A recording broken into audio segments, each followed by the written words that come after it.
Hello, hello. Welcome to Black Tea News. I'm your host, Christina Barr.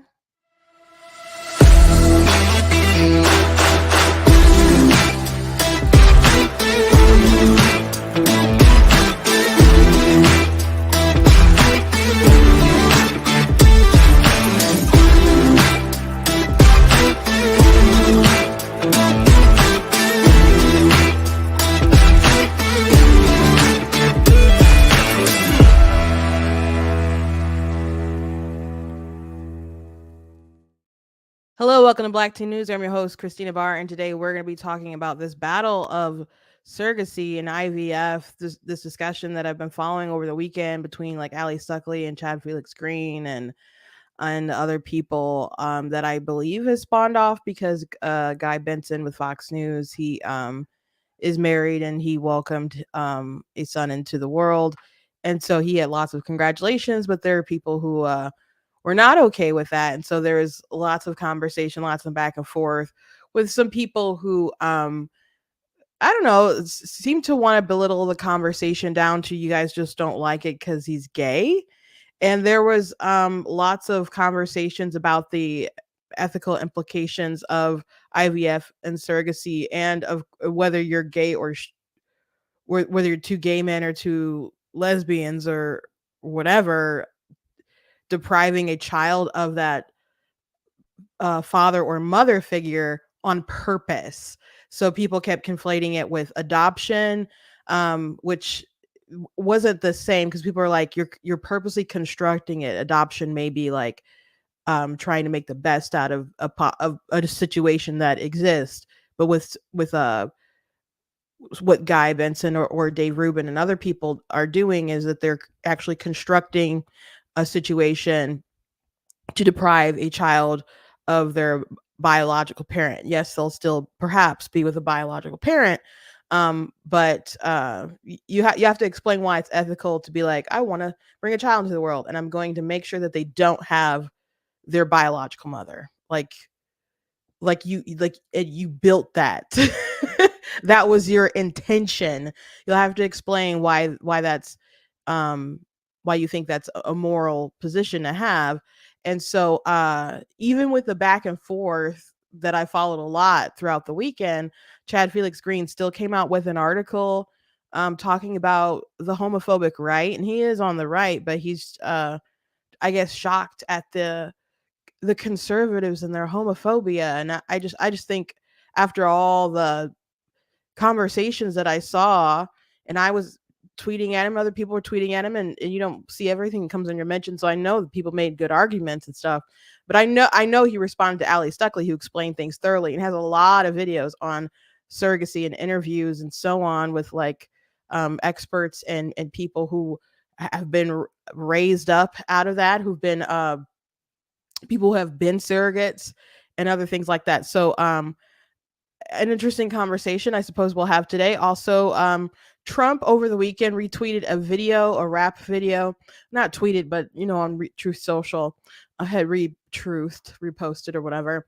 And some people on the right, I don't know how many people on the left were talking about it, but I definitely saw people on the right upset, and they were DeSantis folks, upset because there was a line about capitalism being a black man's hell.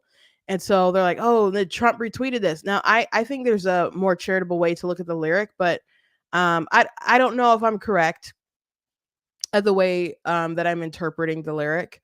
I think given the rest of the song, I don't think it's a crazy interpretation, but I want to set the record straight because I think the DeSantis people coming at Trump over this look kind of dumb. And so I just want to at least stand up for that. Now, I don't really think he should have retweeted the video. The video also had like the N-word and stuff in it. And I know a lot of people listen to rap songs with the N-word and other things in there, but he is a former president of the United States and is seeking to take the White House again. And I just think it's unbecoming of someone of that office. So it's definitely someone trying to get back in that office. So we'll talk about that as well. Also, why did Garth Brooks and Trisha Yearwood perform Imagine at the memorial service for Rosalind Carter? If you know the lyrics to that. so we'll tackle all those things today. But before we jump into it, I would encourage you guys to go to blacktnews.com, check out different content on my website, different articles, different videos, etc. If you like what I do here, please consider leaving a donation to blacktnews.com/donate. Cost of stream room, my website, all this stuff. If you guys can support in the way, I do very much appreciate it. Another way to support, you guys can look at different merchandise that we have available at blacktnews.com, like the I'm Not the Victim You're Looking For shirt. And we got other stuff as well. We got books as well. You guys can find me on Amazon. Follow me there. I have 17 books, 2 are nonfiction, the rest are fiction. One of my books that are nonfiction is my book, of course, Guys Blatantly Against Abortion. And my youngest sister actually did the artwork for that. And so if you've been following me for a minute, you know that she had an art show this weekend and it went very, very well. And it was a blessing to see all of her stuff and her progress, and she was very happy with the outcome. So I do not have any pictures loaded up at this moment, so I can't really go through it, but maybe we'll have her on sometime this week, and she can talk about it a bit. So hello, she's in the comments. I see you, Tina. But yeah, you can still check out some of her stuff and buy. I know there are people from all over the world who sent out congratulations but couldn't be there, obviously, because they're from Alaska or Canada, UK, and all kinds of different places. But I do appreciate everyone's like warm wishes to my youngest sister. So thank you all. And I had a good weekend. It was a long weekend. I'm still kind of tired from lifting and moving things. And then I went to a party afterwards, and my shoes were not the most comfortable. They weren't even heels, but they just weren't comfortable. And I was so tired after on Saturday night. I fell asleep on my parents' couch, and they tried to wake me up to have me go home. But I was just kind of like, I can't do it. But I felt so sore. I was just kind of like, I wish I could leave my body right now. And we had good church yesterday and stuff too. But I'm just I'm a bit wiped out. But anyway, let's get to the news. So I just want to talk about this Garth Brooks thing for a little bit. So why would you sing Imagine at a funeral? For people who profess to be Christian, we can listen to a little bit of the song, which I don't think is like amazing or anything like that. But it is so bizarre. So bizarre to me.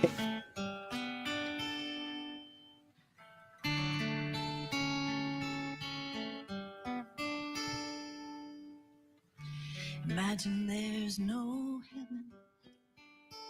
You at a funeral, ma'am. It's easy if you try. Like, so many people rag on Imagine. I know so many people think Imagine is like the greatest song ever. I don't share that same belief. But if you're at a funeral for people who claim to be Christians, and someone gets up and starts singing like Imagine there's no heaven, that sounds a little like hell at this point. What do you mean? Like, people go to funerals, and if someone they expect is going to heaven, that's a great thing. Like, some of our funerals they're quite lit, people shouting and rejoicing because we believe they've made it to a better place, lived a good life, and now is going to reap the rewards of the afterlife. And you come in here singing about Imagine there's no heaven, and all the people just living for today. Maybe that's a message for I don't know, some other from atheist communist utopia, something. I mean, but people who believe in the afterlife are very happy about going to the afterlife if they believe they're going on to heaven. It's so bizarre. When I sing songs in church, and I've sung songs at funerals, and one of the songs that I sing that is very popular to sing at funerals, perhaps specifically Black funerals, I guess, but it doesn't have to be Black. But I guess I've never really heard it at a white person's funeral besides the time when I sang it at someone's funeral. I was like, this is what I'm gonna say. It's Going Up Yonder. Like, I'm going up yonder. I'm going up to yonder. I'm going up to yonder to be with my Lord. That's what we want to hear. That's what we want to hear. Not imagine there's no heaven. It's bizarre. It's just bizarre. That's pretty much all I have to say for that. And people in the comments like it's so beautiful. It's such a beautiful service. Perhaps, but what a downer. What a downer. That would have killed my I would have been in the pews like looking around like, are they singing Imagine? I would have been floored. I would have been so floored. So anyway, I think an inappropriate song to sing at a funeral. Even if you're not Christian, I don't know if that's a great song to sing at a funeral. You know, I don't know what atheists do. I don't know what you guys do. Anyway, moving on. Let's before I get to the surrogate story, because that's gonna take up a big bulk of my time. So I think I want to knock out this Trump story really quick, and move on from there. So, as I already said, as I opened up, Trump posted this video. I think this artist's name is Lockout or Locksmith. No, let me just double check. Locksmith. So he had posted this on Truth Social, and then there was all these DeSantis people who were in my feed, and they were saying, oh, this is so awful. Trump is sharing. Last week he was pro BLM, and this week he's sharing this video with this lyric that says capitalism is a black man's hell. And the N-word's also in it, but they're mostly going on about the black man's hell and the capitalism. Now, I think there's a more charitable reading of this lyric, and I can give my opinion. Perhaps I'm wrong. When I was kind of listening to it last night, I was like, I don't think they're correct in their interpretation of what this lyric is supposed to be. Hearing it again, I'm not 100% sure. So you guys can let me know what you think. Now, right off the bat, though, I want to say I don't think it was really appropriate for Trump to share this video on Truth Social. He can share whatever he wants, obviously, but I do think it's unbecoming of a former president and someone who wants to be president again. Yes, I guess because the N-word, but also, well, I mean, I guess the confusion over the lyric isn't great, but I guess it's mostly maybe because of the N-word situation. But you can, it's just really easy to not get into situations like this and these little debates and stuff. Now, most people don't care because there's, I don't know, people just let it go over their head, or there's so many other things to complain about or debate about, including with Trump. So it's just an unnecessary error, I think, on his part. But I still think the criticism from the DeSantis, not their team, but just people who are, and not even their influencers, just people who I know who are accounts that are really, really big on DeSantis all day long. So without further ado, I'll play this video. Now, this isn't the screen. This isn't me sharing the screen from Truth Social, but this I promise you, he shared this on Truth Social. So I just want to play this video or a section of it. America is slowly dying of a self-inflicted wound from a weapon that we're supplying. The past seeds of hatred that race in our bloodstream. We can't agree to disagree on the most basic of things. What's a man? What's a woman? What's the shape of the earth? When does human life begin? At conception or during birth? Meanwhile, the projects is more violent, and the Democratic Party stays silent. That's poverty pimping. That's when politics are poverty driven, and they pander to poor communities to get moral impunity. Capitalism is a black man's hell, but Marxism comes from Europe as well. It's not African. So pick a side to collect from. We run away from one slave master into the arms of the next one. And every 2 to 4 years they pump fear, and we auction off our vote in exchange for some false hope. Listen, it's that blatant, enslave us through taxation, send money to Ukraine, and you paying at the gas station. Cause this administration had plans for the inflation. Natural gas is the actual task. Check the pipeline. Now they want to fight crime. We tools in the plot. They wasn't talking gun reform back when Boo Boo got shot. Drug addiction was not a disease when Nunu had rocks. Now they change and readjust words cause meth is in the suburbs. In the 90s, Biden locked up our people for coke. Now he's using taxpayer dollars to buy pipes so niggas can smoke. You don't see the contradiction, or you too busy double tap dancing to pay attention. This is legislative lynching, economic Jim Crow. They feed us violence and spirits to keep us spiritually po. Is this conspiracy? No, far beyond the music. That crime bill defines. Yeah, so that's all I'll listen to there. So the way that I would, so they're saying stuff like, oh, he's promoting this idea that capitalism is hell for black people, and I don't think I think he's spitting bars, he's spitting truth in the lyrics, and based on the mentality of the rest of the songs, I would wager that he probably doesn't think capitalism is a bad thing. And the way that I would interpret that lyric is like if I was say, rapping or something and saying some lines. I say rapping, but I'm not about to think of a rhyme on the fly. But if I said something along the lines of, "Oh, Christianity is a white man's religion," yet they deny that Jesus was brown or Jesus was black or something like that.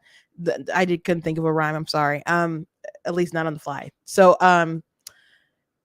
if I mention that in a line or something in a song, and people were like, "Oh, she's saying that Christianity is a white man's religion," that's not what I believe. There's plenty of people who say that, who've said that to me, to disparage my beliefs and other things like that. But I mentioned it because I want to point out the irony of people saying it's a white man's religion, but then say that Jesus is brown or black or and complain about people whitewashing him and stuff. So which is it? Is it a white man's religion, or did a bunch of brown people create it? Is it founded, that way? So there's a big contradiction there. So I think, to be more charitable to the lyrics, the point of saying that capitalism is a black man's hell, not because he literally believes capitalism is bad, but it's because people believe that. People will say that there's black people will be into Marxism, other kinds of things like that, and BLM and stuff. They're trained Marxists and whatnot, and thinking that they're doing something that will benefit black people, do something that's more pro-black. But the truth is that Marxism is not pro-black. It's not founded in anything that's African or anything. It's European. So, and you trying to be pro-black, you're just appealing to another white man's concept, essentially. So that's what I think the lyric is doing there. I don't think Trump posted it because he thinks. I definitely don't believe that Trump posted it because he thinks that capitalism is a black man's hell. That's not the message that he wanted to endorse. And nor do I think that this artist probably literally believes that capitalism is a black man's hell. So I see some agreement in the comments with my interpretation of that. So to the DeSantis folks trying to come at Trump over that video, knock it off. Like, there's other things that you could bring up or talk about or whatever, but I mean, this is just nitpicking and you look silly. in my a very strong opinion, I think you guys look like clowns going that route. Again, I don't really think he should have posted it. And so I saw some people pushing back, and it was weird because it was in a thread of like people who were Republican, but they were obviously pro DeSantis, but they were still talking about, oh, well, what about when Joe Biden had an interview with Cardi B? I would imagine most conservatives, maybe not most conservatives, a lot of conservatives didn't like it. I didn't like it. I thought it was unbecoming of the dignity of the office to have the person who did WAP interview someone who was going to be the future president of the United States. I didn't think that was appropriate, just to pander and get clicks and whatnot. So I didn't think that was good for Joe, and I don't necessarily think Trump retweeting this was good either. But he heard, oh, black people talking about Joe Biden, black people talking about the Democrat plantation and all that other stuff. Yeah, I want that message out there. Retweet. I think it's that simple. Um, last week I mentioned when Trump said was happy for the BLM endorsement, which he didn't have a BLM endorsement. He had an endorsement from one guy associated with BLM, who BLM has like tried to disassociate themselves with. But I didn't like that at all, because I don't want anyone to legitimize, especially in the conservative sphere, Republican sphere, BLM in any sort of regard. But I talked about how sometimes Republicans are so thirsty to have affirmation from the black vote or black voters, just so they they want to break that heavy percentage of the Democrat vote, because they know if they can start breaking, like, I don't know, 20% and stuff, then the Democrats are really, really screwed in their numbers. And then they want to push back against the idea that Republicans are racist, and people will literally say, oh, look how, if Republicans aren't racist, then how come so many people, it's just so many white people voting for them and they don't have more black people voting for them. But when there's black people who are like, I'm going to vote Republican, they're like, it's because you hate yourself. So they bully people into not voting Republican, and then they use it as evidence of the lack of diversity in the Republican Party as evidence that the Republican Party is racist. So it's just a cycle of ridiculousness. But I think good policy, and people realizing, acknowledging good policy should be enough to eventually win people over, especially as you're pointing out how extreme the other side is. The Hispanic vote, for example, you've seen more numbers coming over to the Republican side. All the ultra pandering hasn't worked. And if it was going to work, it should have worked in 2020.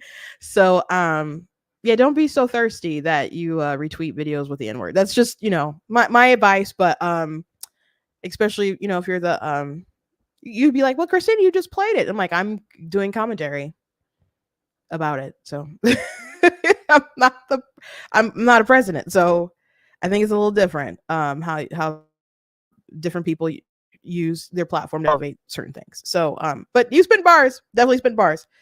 Okay. So, moving on, big topic for discussion. So over the weekend, there was lots of discussions about surrogacy, and I was reading all kinds of different replies, leaving some myself. And I think this really spawned off because of Guy Benson from Fox News. He and his husband had a baby, and they did it via surrogacy. And people have been talking about the ethical implications of it. Now, this is not something that's new as far as discussion. I think there hasn't been, I think, a ton of discussions on the right or even the pro-life community about IVF and surrogacy. There's people who've spoken about it, who are researching and talking a lot more about it.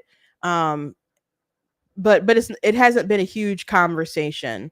Allie Beth Stuckley, who's with The Blaze, she has talked a lot about it. She's had different people who on her show who are well versed in the field, people who were surrogates and had kind of nightmare stories. Like there was one woman who cancer was developing, and so she was trying to have her baby early, and the gay couple was so furious with her because they didn't want a baby delivered early, and they're like, did you do this on purpose? Did you know you had cancer the whole time? And just were really awful. And so she ended up finding another hospital that would deliver them early so she could get her treatment and stuff, and the baby didn't end up surviving. So it was a terrible story.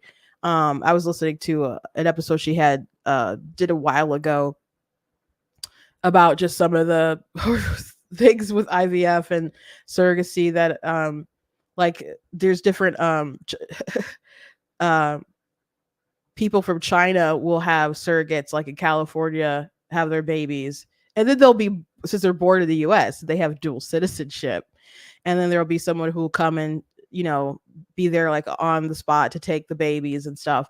And there was one woman, I can't remember if the woman was black or she was white, but she was a mixed couple, her and her husband.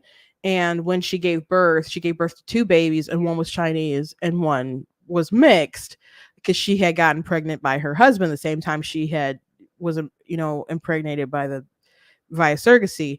And they took both babies, and it took her a minute to get her baby back.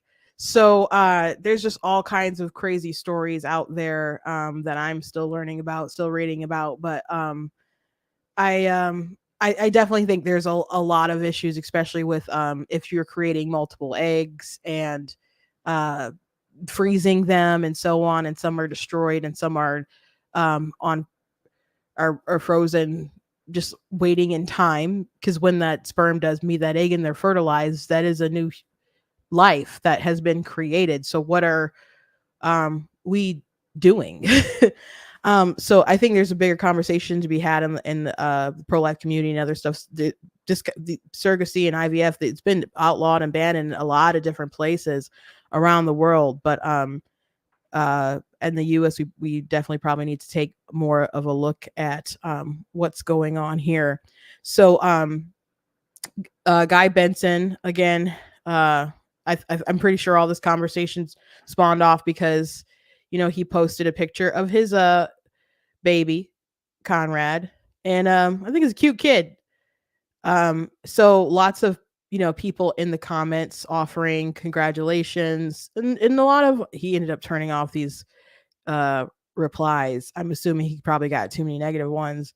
But he had, you know, there's some people who I follow or have seen in the right who are, you know, offering their congrats, and there's people who quote retweeted it, colleagues of his and stuff, you know, congratulations, etc. And same thing happened with you know, Dave Rubin when he had his twins. And Allie Beth Stuckley actually has a video on why she would not congratulate Dave Rubin. And you're probably like, oh my gosh, it sounds terrible. I watched her video last night. I wasn't aware that she made it. I thought it was a very uh, good explanation told in a logical though compassionate sort of way that stuck to her guns. So I know this is a controversial topic, but let's go through it. So anyway, Chad Felix Green was one of the people who was really going in at it, and he had some interesting takes. Even compared, he kept comparing it to adoption, and at one point he was saying that, well, we've had surrogacy since the Bible days. And I went in the comments and I was like, okay, but that didn't work out too well for Sarah. You know, Sarah and Abraham and Ishmael and all that stuff. And he ended up just tweeting that himself. And that was a weird take. And so people were like, bro, that is not the same. And people are like, that's adultery. It's not anywhere close to what we're talking about. Um, if you're not familiar with this story, God had promised that Abraham would conceive a nation through Sarah, and they were both elderly beyond the time of when they'd really be making kids, and were dead inside, as in they just didn't have that kind of oomph in them to do it.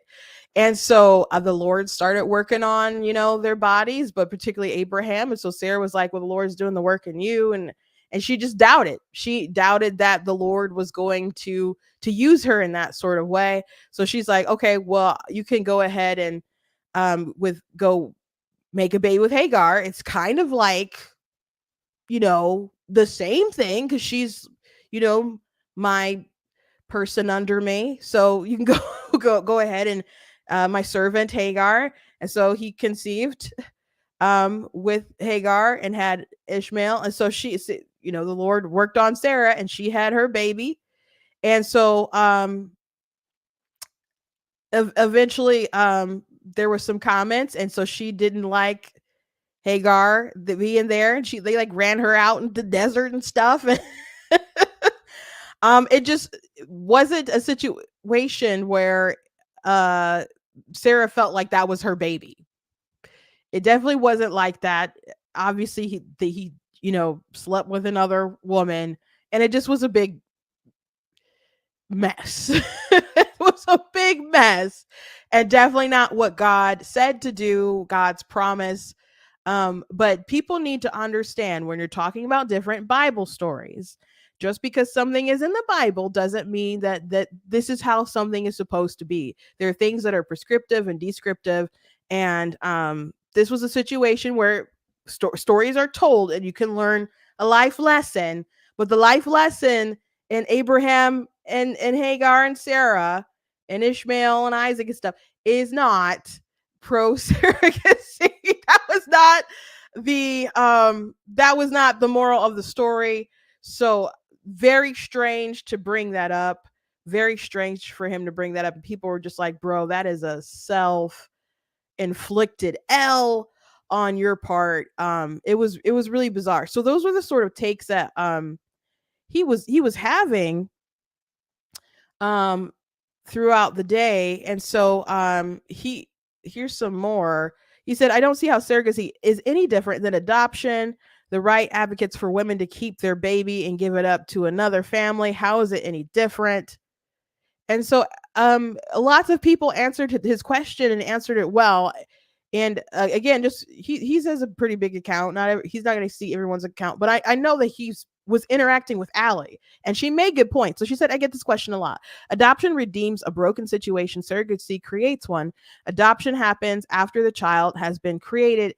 It is the next best option if the biological parents cannot care for the baby. Surrogacy intentionally creates a child with a purpose of separating him from the woman with whom he's bonded for 9 months.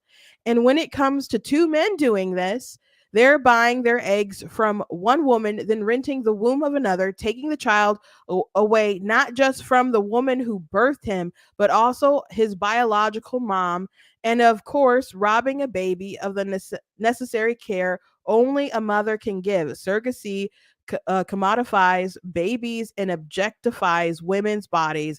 It should be banned in all cases, whether the couple is doing the buying is gay or straight. So people were saying it doesn't matter. It's beyond gay or straight. We don't like it either way. And he ended up writing an article, which we'll go through, that really belittled the argument down to the right still doesn't like gay people. Not even the right still doesn't like gay people. It was like we woke up and we're like, we're homophobic. Like that was like the argument of the article. And we'll jump to it. And so Christopher Rufo, who does a lot of great work for like advancing um school choice and attacking like wokeness and other stuff. He said, I've changed my opinion on this in recent years. Previously, I had unconsciously thought, great to see people having kids, but after reflection, surrogacy started to seem deeply troubling. Exploitation, commodification, the tragedy of a child separated from their mother, can't unsee. And so, Allie was like, exactly. And I saw different people replying to Allie saying that they didn't agree with her in the past, and then they had their kids, and then they saw their baby with interacting with the mom, and it just, it's like different things started clicking on the necessity of a mother in the child's life, and how and you can say, well, other people could raise a child besides, yeah, but you don't want to purposely create a situation that deprives them of the mother on purpose. Adoption, there are situations where maybe two people they feel like they can't raise the baby, shouldn't raise the baby, maybe it's the worst people in the world to raise the baby, maybe the parents died or something like that. So there's a situation where you may need to come in and as she said, fix a broken situation. Like people were like, I don't want to raise a baby, and what is the option? They're gonna either abort them or give the baby up to adoption. And if someone says we will adopt, isn't that's a better situation?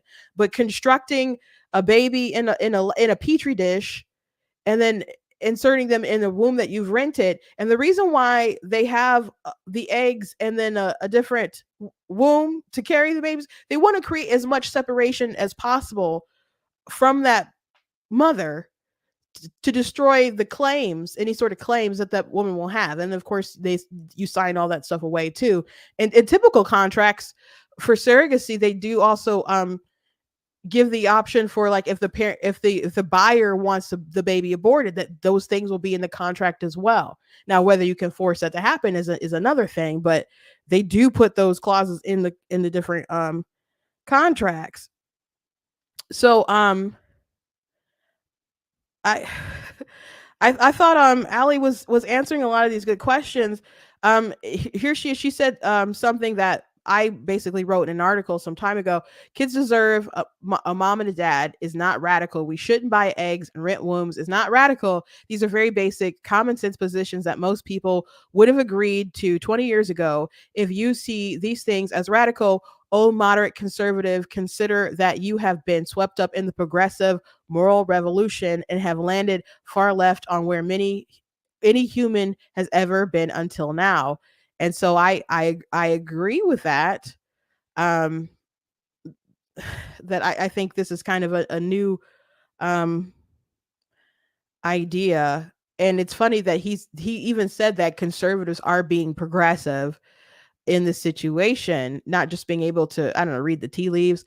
And he said, imagine having the ability to carry a child for a couple you know will love and care for it, joining with them every step of the way as they prepare for their new child, and then giving them a gift. That is surrogacy. And she said, you don't pay for gifts. Surrogates are paid tens of thousands of dollars. And regardless, that's totally irrelevant to the ethics of surrogacy. And he said, you pay for organ donations that save lives.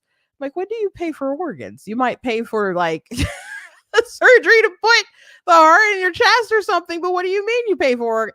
Like, I'm not aware that I could just sell my kidney, at least not in this country. So I don't know what he's talking about. Why shouldn't she be compensated for her time and commitment? What ethics? A father creates a life with a willing partner and then raises a child and his family. There is no exploitation. The surrogate is a willing participant, and people keep just ignoring the effect of the child or how the child is not a willing participant. And of course, kids in a lot of situations are willing participants and stuff, but we usually try to make decisions for our offspring for their betterment.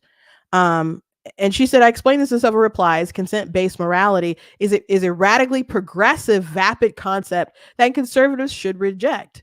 And he said, I disagree. Liberty allows others to make choices you'd rather they not make. We need a standard that separates legal from illegal, and that's consent. Consent requires the ability to fully understand your decision making. Consenting adults is a working baseline of morality. So, just I think she's correct that this idea that it's good as long as people consent to it is more of a progressive idea. It's really not conservative. If you want to say lean like more like ultra libertarian or uh uh what do you call it when it just there's like another step beyond that. I can't remember what it's called, but it's not a conservative idea. It's not conservative in the least bit. Like, imagine that there's two young adults, let's say they're 18, and they both decide that they're going to murder each other. Like, that's their idea. Like, they're going to unalive each other. They engage in a pact, and they've both consented to it. Now, people, observers on the outside would probably say, well, there must be something wrong with them to make this decision to unalive each other. They shouldn't have the right to do that. They you know, which, if you're for um people unaliving themselves at the end of their life when they're elderly or sick, or Canada, they're really like expanding that with euthanasia.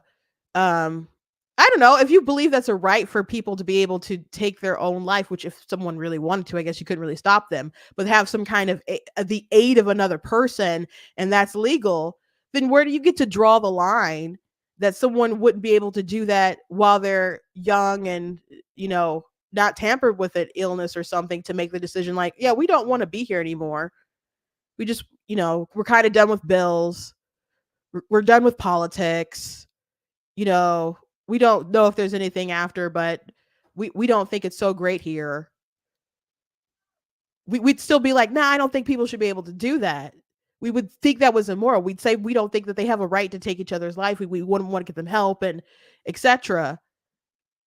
It wouldn't be good just because two people consented to it. And there's other circumstances where you could think about where just because two people consent to something, that it doesn't make it right. Or a lot of people would argue that, you know, different things are right and fine as long as consenting adults do it, but that doesn't make it conservative. Not in the least bit. Like sex work and other stuff, that's not a conservative opinion. So we're not, conservatives aren't progressives because we're not standing for OnlyFans. Nope. Nope, nope, nope, nope, nope. You can call yourself something else, but it's not a conservative if that's what you're basing your life around. So very very odd opinions. There's more. I'm just want to kind of give you a view of what kind of conversations we're having, so you can look at um the article and know that he kind of went off the rails here when he wrote it. There seems to be a great deal of consensus that if I had sex with a woman, and Chad is gay, in case you didn't know, and married to a guy, and she gave up custody rights to me, I would be a good father. But if I paid that same woman to carry my child with a donated egg, I am exploiting her, buying my own baby, and destabilizing society. And Allie was like, well, yeah, I'm in one case, you're taking responsibility for a life you created. In the other, you're creating a child with the express intention to make him motherless. And he said, but not fatherless. In the case of straight and lesbian couples, the child also has a mother. In any case, the child is raised by their biological parent. If a mother chooses not to be involved in the child's life, isn't that her decision to make? Um, I suppose we allow it to be a decision for a mother to make. But again, let's say there's two people and it doesn't work out. She never wanted to be a mother, and she doesn't want to be in the relationship or whatever with the father anymore. And the choice might be what, adoption or abortion. And he says, I want to take the child. And I have heard of many men doing this. And so she's like, okay, I'll wait out for 9 months. I'll have the baby and I'll sign over the rights. And you know, you don't ask me for money or anything like that. The baby's yours and you can do with it what you will. Now, even in that situation, I imagine when that child grows up, you know, if there's no other woman in the life, obviously it takes a man and a woman to make a baby. And they might be like, where's my mom? What happened to my mom? And we'll ask those questions. We'll have to hear the painful truth of, your mom didn't want to raise you. Your mom didn't want to be here. Your mom gave you up, and have maybe all kinds of different things that they would battle through. But it's still a good thing that that child is alive, is here, etc. You know, it's unfortunate when people can inflict growing pains on to children, especially parents. But yeah, the man stood up for the kid. But we shouldn't purposely want to create situations like that. We wouldn't purposely want to create situations like that. And I don't understand why it's you can't get that unless you just think that women and mothers are so unnecessary in the raising and development of a child, that the impact that they have is so minuscule that it's that you could justify it morally to purposely create a life for the child that doesn't have their mother, a woman who the child, that they bond with in the womb, that they have that skin to skin contact, that she feeds from her own breast, that that they get that dopamine when they hug and they kiss that person who they've heard their voice in the womb. There's a special bond that my sister talks about that she has with her children, that she enjoys being pregnant, to feel that life within her. She said one time, she described it, she's like, it's like only the two of us have this little secret between us. It's like their own little world. And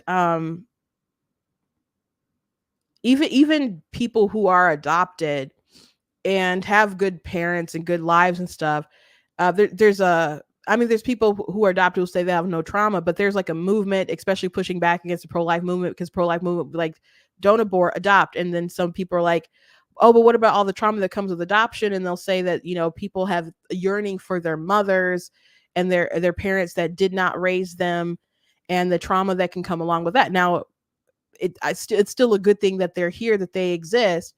But you can't just ignore that people do carry that sort of baggage as well. So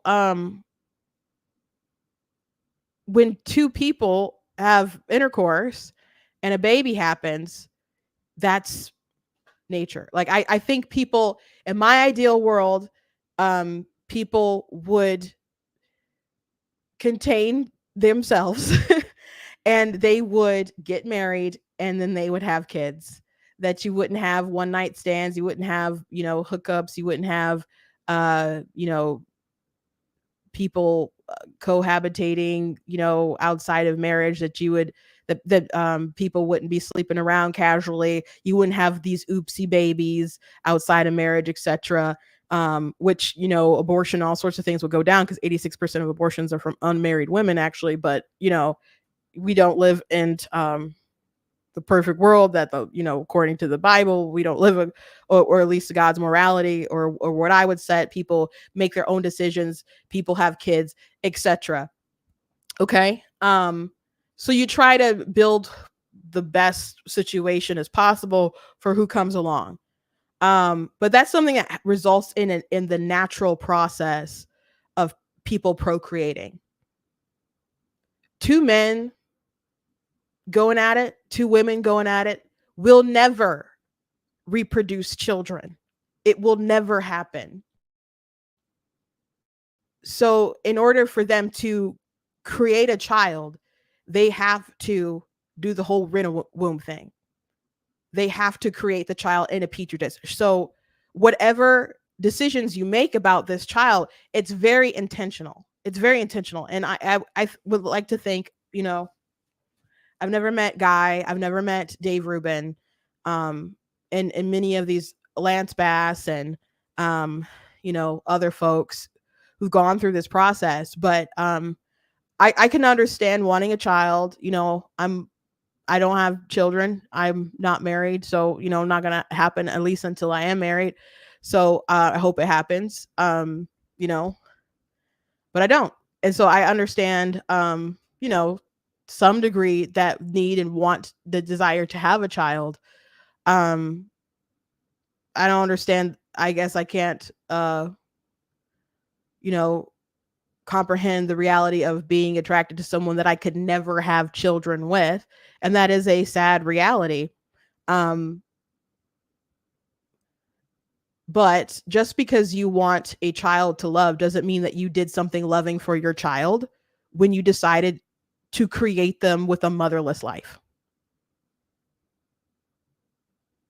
And that might sound super harsh, but I think it's deeply immoral. I'm not in the baby Conrad, he's cute, and everything, he exists. I'm not trying to like say it's a like he should be like unexisted or something like that. But just because someone arrives by a means that isn't moral doesn't mean that the child is any less or anything like that. If someone was conceived in sexual assault, that doesn't make what how they came to be moral all of a sudden. But it's a good thing that they're here. So that child is valuable. That child is valuable. It I think has inherent value. I think that child is valuable in the eyes of God. The twins that Dave Rubin has, valuable in the eyes of God. But um, I still deeply feel um, the actions that were taken were immoral. And beyond the robbing the child of their mother situation, there is exploitation of the industry itself. We're like, oh well, they get paid. They yeah, you go to poor people and you're like, would you like to sell your eggs? Would you like, this isn't like it's not, he said a wonderful gift. They're not giving them.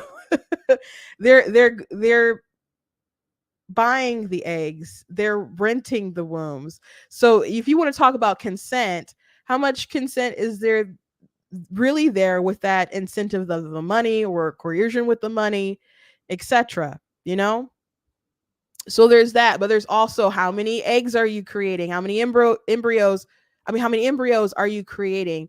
How many are failed? How many are you screening? And then deciding that you don't want, so you kill with the eugenics there. Like, oh, I wanted blue eyes, or I want, you're looking at the different people through the catalogs, and then you get your babies and you're screening them for what kind of illnesses, or maybe this one has Down syndrome, or maybe I wanted a boy, so I'm going to kill this one. I've had a friend who used to work at an IVF lab, and he said people from like the Middle East, they could have like 3 embryos or something, and like maybe the girl ones are perfect, and they'll be like, nah, I don't want the girls. And they'll take the boy who's maybe just a little, like maybe has some kind of defect or something, but they'll take it over the girls because they don't want girls. So just I think it's some places you can't do like sex selective stuff, but you can in other places. So what if you get you screen in those kinds of different ways and purposely destroy, or they're so fragile, what if you just do destroy, or what if you just have them floating frozen in time, these human beings that will maybe never be adopted or implanted. There's some like Christians. I was having this conversation with my sister the other day, and so she was talking about how there's some Christians that have done IVF and they've implanted all their eggs, and then they had like 9 babies, and they just had the 9 babies or the 8 babies or whatever. But there's women who don't want that many babies, and they'll have fetal reduction. Or sometimes the doctors say that you're not going to survive, or all the babies won't survive if you don't have some kind of fetal reduction. There was one story I read, and I went through it with you guys once I discovered it.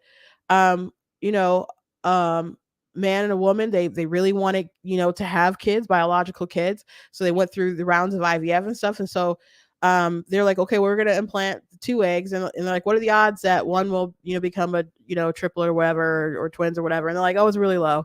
So she both eggs ended up being implanted and developing stuff, and one split, so she had twins and then another baby. And so eventually the doctors were like, it's not going to work. If they keep developing, they're going to all be at risk. And so you have to decide which one you're going to abort. And so she's like, okay, well, can we abort one of the twins? Conversation is horrific, but they said no, because how the twins are connected or set up or whatever, if one dies, the other one will die. So she ends up saying, okay, well, we'll abort the one that's not a twin. And so as they continue developing, one twin wasn't as strong as the other one, and they're like, okay, if we don't abort, well, they said we're gonna have to, they're gonna die anyway, so we gotta abort. So they ended up going into aborting the twins, and so they ended up spending like $100,000 between like the IVF and the abortion and stuff. And it was a really traumatic experience for her. And then she tried to seek some comfort from some folks, and they were, and a lot of people were just like, you aborted your babies. And at that point she probably felt like she didn't have any sort of choice, but you're doing some very unnatural things to your body. um just a really tragic story all around. But fetal reduction, that's something that's become more popular, well, I guess more necessary to doctors as IVF continues to become a booming business. And I've read stories of doctors having to abort 9 babies. And there's women who are older who want a child, and but they don't want 3 or 4. So, and they'll abort a couple. So there's a lot of ethical ramifications associated with this stuff that I don't think conservatives should support. So it's really beyond you're gay. It's really not that, and nobody really made it that. Now, nobody's an exaggeration. So there were people in his comments that were saying things like, "Oh, the Jew supports this because he has the Israeli flag." I don't know what that means. There was a lot of anti-Semitism in people talking about his homosexuality, and I don't know what that means. I guess there's a grand conspiracy that the Jews are making everything gay. um I don't understand that, but anyway, I want to go ahead and read this article um that he wrote, because I thought, going through the conversation and everything, it just wasn't representative of the full conversation. It's very representative of still what he wanted to convey, but or his feelings come across, but he didn't represent the other side very well. So the new homophobic right, um first they come for the Jews, as the saying goes. A week ago, or really even just a few days, if someone told me a popular gay conservative would be inundated with obscenity, vile accusations, false claims, and relentless homophobic rhetoric if he shared his new family with the world from the conservative right, I would have rolled my eyes. When I got married in 2017, I shared our wedding photos on Twitter X and received an abundance of joy and celebration. When Dave Rubin announced he and his husband were having a baby, they were showered with congratulations and love. This has become the norm for most LGBT people on the right. It has been the left that has dominated the personal attack sphere. However, something changed when Guy Benson, best known as no nonsense Fox News host, shared a photo of his newborn child. He was welcomed with love and excitement, as one might expect, but he was also inundated with something unfamiliar in our community: obscene and anti gay hatred. At first, the comments were focused on the idea that Guy and his husband had somehow purchased their new baby from a woman they rented and exploited without knowing any details at all. Socially conservative posters grew loud and louder, quickly devolving into outright and anti-gay rhetoric. Where did he get the egg from? How did he get the egg? How to get the egg? How to get the egg? And he did Richard. It's not his wife's womb. He doesn't have a wife. So this situation was constructed, conceived by science, while many prominent conservatives began arguing over the ethics and morality of surrogacy and the accusation of denying a child their mother. Mobs of self-proclaimed conservative and traditionalist voices began swarming anyone who slightly disagreed with them, or in my case, openly challenged their arguments. He didn't challenge them well. Also, in my case, being Jewish and pro-Israel, in my bio, the comments quickly began to take on sadly familiar anti-Semitic rhetoric that seems to have stained all political commentary across the spectrum in the last 2 months. My Israeli flag emoji, for many, proved whatever they imagined about me right, within the context of defending surrogacy and upending the relentless nonsense surrounding gay couples becoming parents. The majority of these accounts are small, having less than 100 followers. So these are trolls. Like it, and no, who would want to get hit blasted by a bunch of trolls saying a bunch of stuff, but there's definitely a direction that he could have gone talking about this debate, and this is the way that he's going. And I can, again, I don't even understand those anti-Semitic comments in the conspiracy that people were throwing. They're probably, I don't know, all those folks could be like Nick Fuentes type of folks. We know there's anti-Semitic trolls on Twitter and always have been. Like Ben Shapiro he was the number one target in 2016 or whatever. So obviously a terrible thing, but we're having bigger conversations about the ethics of this than small troll accounts came at you and don't like Israel.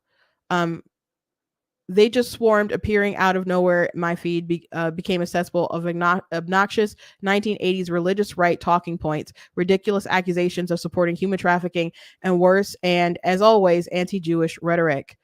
Yes, people were calling surrogacy human trafficking because they are paying and trafficking and the moving and creation of, and at this point, creation of human beings. So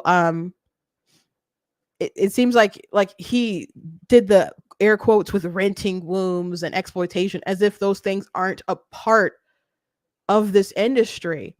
For many in the political world, this confirmed what they had been warning about for years. The conservative right hates gays. For the last decade, I have spent most of my public life showing them they are wrong. I'm still convinced that it is the correct response. Not only has Guy Benson and Dave Rubin, both targeted by larger right-wing accounts in the last few days, been widely defended, so have I. My conservative friends have been vocally protective and aggressively hostile towards this obscene and idiotic revival of homophobia. Yet, where I once received one or two of these comments on a post today, nearly every reply is the same angry, accusatory, hateful, repetitive rhetoric. So I don't know what he would deem. I don't doubt that people probably said some. Well, people were saying homophobic stuff. Mostly, I think the homophobic stuff that I saw was tied to the anti-Israel stuff.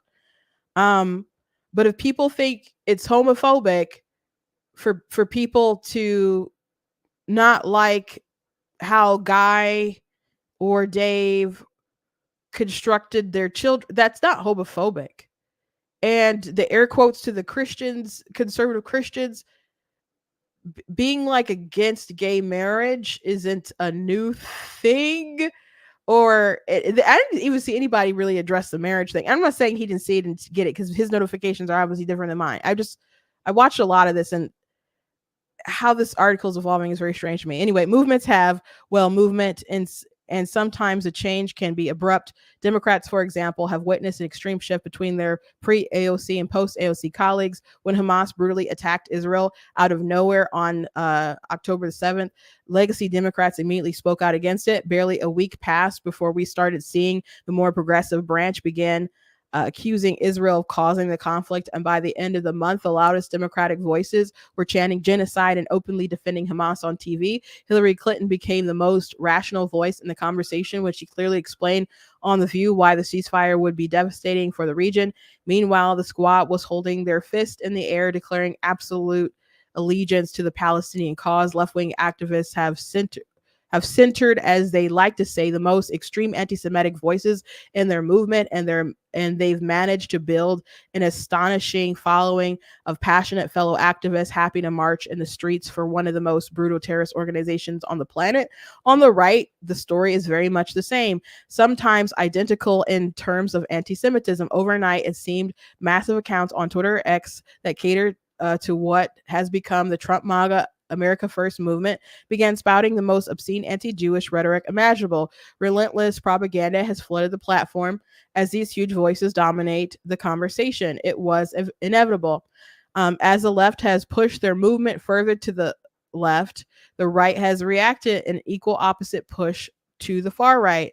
When it becomes when it comes to LGBTQ sentiment, the LGBTQ left hasn't helped matters. Over the last several years, we've witnessed a steady escalation of more extreme left-wing sexual and progressive ideological activists from the LGBT left, specifically targeting kids. The right in general has responded with great efforts at stopping them, correcting their propaganda, and attempting to enact laws to restrict their more directly harmful practices. Everything from drag shows to kids to sexually explicit books in middle school libraries to the relentless push to medically transition younger and younger children. The left has revived a lot of anti-gay fears in the socially conservative right.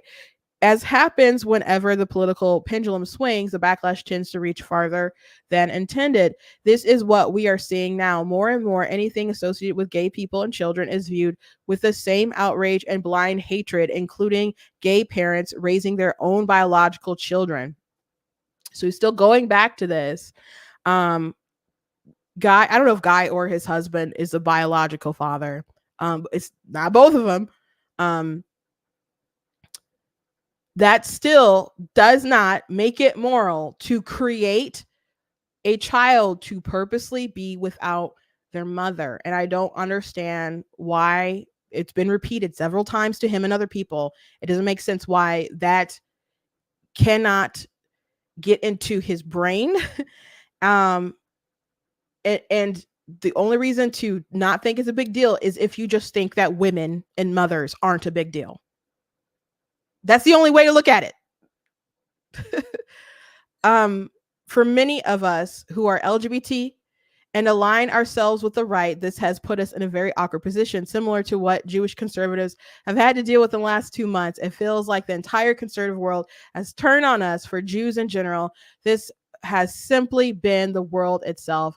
As the left has become more extreme, the right has responded with equal force, and the gap in the middle has widened. Unfortunately, it's turned into a circle with the farthest left-wing activists and the farthest right-wing activists meeting together, and everyone else trapped out of view on the other side. There has also been a revival of Christian social conservatism, which believes the reason society has so quickly fallen apart is due to the right's tolerance of liberal conservatism that welcomes a wider range of ideological diversity with a core base built on freedom and independence from government. I think that the collapse of morals in our society has really been trash. That's really made things gone downhill. Right-wing progressivism. Progressivism is a belief that humanity can be perfected with the right tools, leaders, and policies in place, typically requiring a higher authority controlling the population. We are familiar with left-wing progressivism and the never-ending pursuit of the greater good, but the progressivism it as an ideology is not restricted to the left or the right. Puritans were the progressives of their day. Whenever the solution to a society concern involves the government restricting the behavior, options, speech, or freedom of other people for the good of the whole, it is built on progressive ideology. Conservatives became activated when the left started widely advocating for children to be transitioned. We recognized how a child could never consent to such a lifelong process, which would largely leave them unable to physically function as an adult and become sterile. Conservatives became activated when the left started pushing adult-themed LGBTQ content into schools and child-focused events with drag shows and books containing obscene and sexually explicit content. In both cases, we understood that intervention was necessary because the adults in charge were refusing to protect the children involved, often in spite of parental demands. But it didn't stop there. Within a year or two, social conservatives were not only demanding LGBTQ books featuring explicitly sexual content be removed, but all books containing any reference to LGBTQ people to be removed as well. It wasn't enough that the law simply restrict adult entertainment drag shows to adults. GOP legislators began banning any public display of the most vague definition of drag imaginable, all under the his calculating belief that the escalating belief that children are in danger. Now the reaction to gay conservative becoming a father to his own biological child is an outcry that the child itself is being abused and harmed because it doesn't have a mother. Yes. They have begun absurdly claiming a child cannot consent to being raised both without a mother and by gay dads. This is it's true. To protect children, surrogacy for gays must be banned. It's human trafficking, slavery, the buying and selling of babies. Come to think of it, gays shouldn't be allowed to adopt either for the children. Again, and I tweeted this at him after I read his article. Um,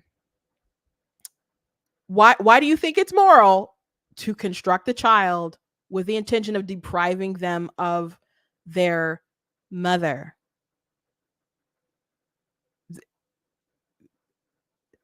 It's not just simply a dad raising his biological child. I already said this. I understand he wanted someone to love, a child to love, build a legacy, raise with his husband, etc. But he did not do a loving thing for his child by creating this particular scenario, by creating this particular world for his child. It's not moral, it was not good, it was not loving.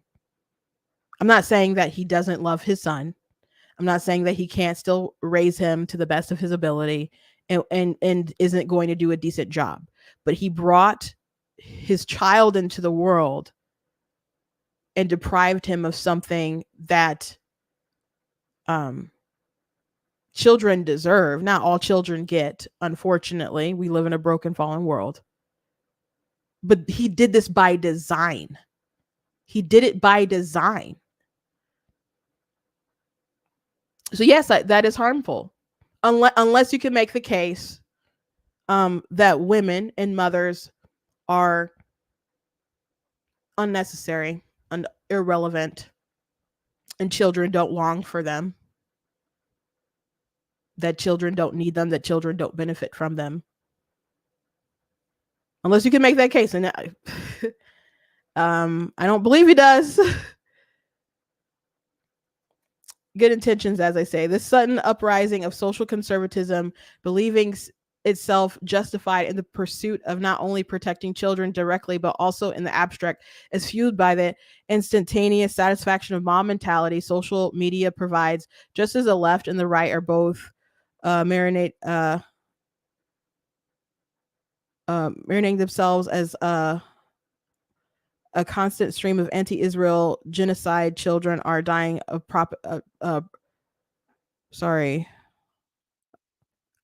dying propaganda. The left's right anti-Semitic black mold spreading is targeting Zionists. Anyone who fails the purity test is a Zionist and the enemy.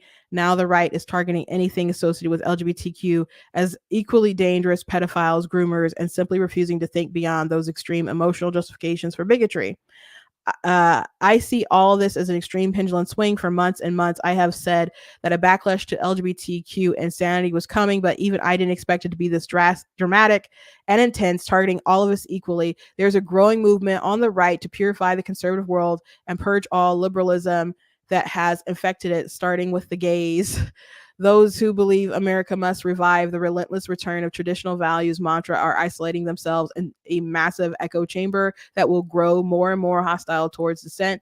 Those voices motivated by social conservatism and a desire for Christian dominance, even though they've been largely friendly for years, will become more narrow in their rhetoric and focus. The space for libertarian and liberal voices on the right will shrink as association with liberalism will become more and more suspicious and intolerable. The LGBT on the right are going to feel this squeeze dramatically. Of course, we aren't conservative or libertarian or somewhere in between for the fun of it. We simply can't switch sides. The left is even worse. For the time being, we just have to wait it out. It will return to normal eventually. It always does. In the 1980s and the 90s, gay Republicans had to fight the religious right's hostility towards them while also fighting the growing left-wing march for the mainstream gay movement. Today is no different. As my feed shows, there are plenty of friendly conservatives who see all of this as well and are unhappy about where it's all headed. It can be easy to become discouraged, especially when you see a big platform voices spreading explicitly untrue things in the name of denouncing specifically gay men in our efforts to become parents. Just remember that most people are not caught up in all this hysteria. We are all simply overwhelmed by the sudden tsunami of extremism flooding the political world right now. So that's his article. So a couple things. People, it's not because they're gay. That people are talking about this. It's people have been talking about surrogacy and IVF and things for a while. It's not because they're gay, but because they are gay, they cannot naturally make children. So they have to resort to these unethical means to produce them. You could blame that on nature, evolution, creation, intelligent design. Them's is the facts. And my heart with you, but that's just how it is. That's how it is. So I can understand him being defensive about it, but many people gave very good reasons all throughout his comments about surrogacy and IVF, and many pointed out it's not because you're gay. It's not because you're two dudes. We say this to lesbians. People ask questions about straight couples and IVF and other stuff, and people still said it was wrong.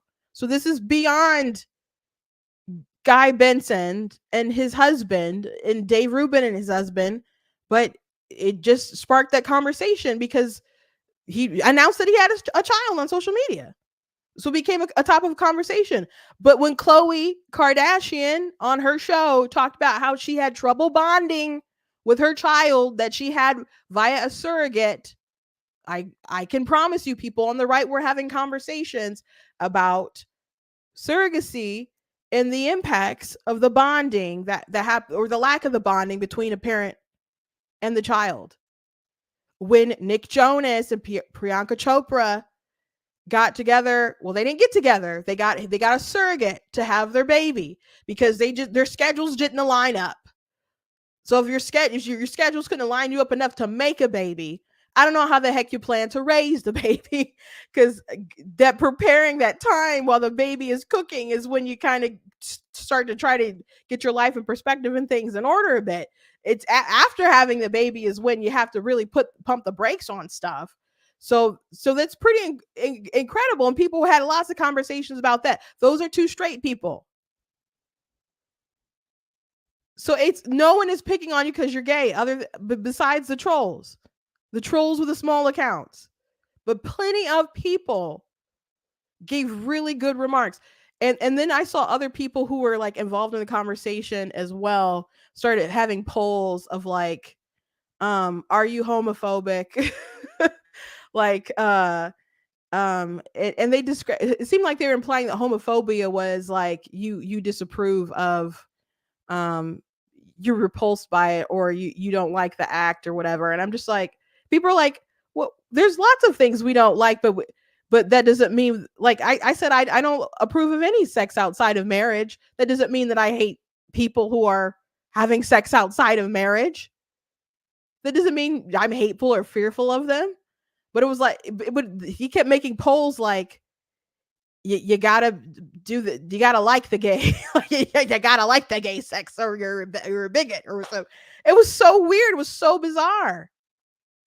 It was so bizarre. Again, like nobody's picking on you because of this particular topic. But if you want to have a baby, I mean, besides you going out and having one with, there are gay people who have kids, naturally. Maybe were bi, or they maybe thought they were straight and things changed or whatever, and they have get divorced, or maybe they were never married, or people on the down low and they have or whatever. Those aren't ideal situations obviously either, but